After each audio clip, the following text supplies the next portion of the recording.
شروع اللہ کا نام لے کر جو بڑا مہربان نہایت رحم والا ہے۔ الف لام میم صاد۔ اے نبی، یہ کتاب جو تم پر نازل ہوئی ہے اس سے تمہیں تنگ دل نہیں ہونا چاہیے۔ یہ نازل اس لیے ہوئی ہے کہ تم اس کے ذریعے سے لوگوں کو ڈر سناؤ، اور یہ ایمان والوں کے لیے نصیحت ہے۔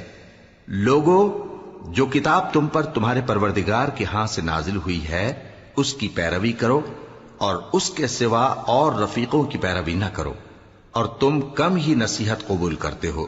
اور کتنی ہی بستیاں ہیں کہ ہم نے تباہ کر ڈالی جن پر ہمارا عذاب یا تو رات میں آتا تھا جبکہ وہ سوتے تھے، یا دن کو جب وہ قیلولہ یعنی دوپہر کو آرام کرتے تھے، تو جس وقت ان پر عذاب آتا تھا ان کے منہ سے یہی نکلتا تھا کہ ہائے، ہم اپنے اوپر ظلم کرتے رہے۔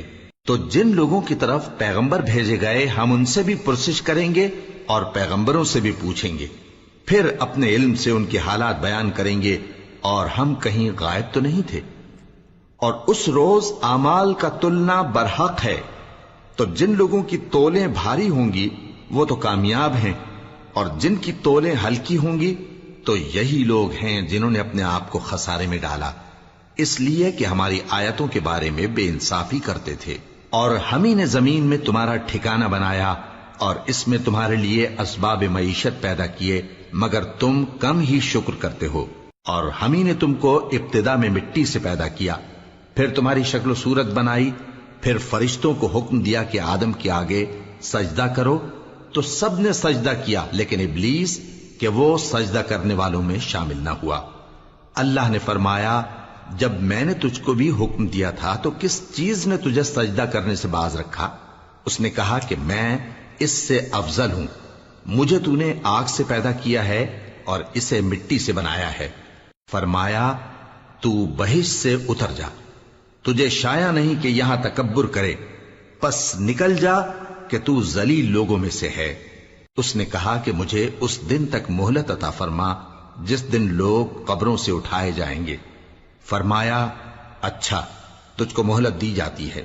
بولا کہ مجھے تو نے گمراہ کیا ہی ہے، میں بھی تیرے سیدھے رستے پر ان کو گمراہ کرنے کے لیے بیٹھوں گا، پھر ان کے آگے سے اور پیچھے سے اور دائیں سے اور بائیں سے غرض ہر طرف سے آؤں گا، اور تو ان میں اکثر کو شکر گزار نہیں پائے گا۔ اللہ نے فرمایا، نکل جا یہاں سے پاجی مردود، جو لوگ ان میں سے تیری پیروی کریں گے میں ان کو اور تجھ کو جہنم میں ڈال کر تم سب سے جہنم کو بھر دوں گا۔ اور اے آدم، تم اور تمہاری بیوی بہشت میں رہو سہو، اور جہاں سے چاہو اور جو چاہو نوش جان کرو، مگر اس درخت کے پاس نہ جانا ورنہ گناہگار ہو جاؤ گے۔ تو شیطان دونوں کو بہکانے لگا تاکہ ان کی شرم گاہیں جو ان سے پوشیدہ تھیں ان پر کھول دے، اور کہنے لگا کہ تم کو تمہارے پروردگار نے اس درخت سے صرف اس لیے منع کیا ہے کہ تم فرشتے نہ بن جاؤ یا ہمیشہ جیتے نہ رہو۔ اور ان سے قسم کھا کر کہا کہ میں تو تمہارا خیر خواہ ہوں۔ غرض مردود نے دھوکہ دے کر ان کو معصیت کی طرف کھینچ ہی لیا۔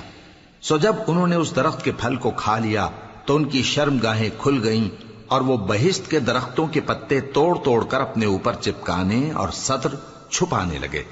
اور ان کے پروردگار نے ان کو پکارا کہ کیا میں نے تم کو اس درخت کے پاس جانے سے منع نہیں کیا تھا اور جتا نہیں دیا تھا کہ شیطان تمہارا کھلم کھلا دشمن ہے؟ دونوں عرض کرنے لگے کہ پروردگار، ہم نے اپنی جانوں پر ظلم کیا، اور اگر تو ہمیں نہیں بخشے گا اور ہم پر رحم نہیں کرے گا تو ہم تباہ ہو جائیں گے۔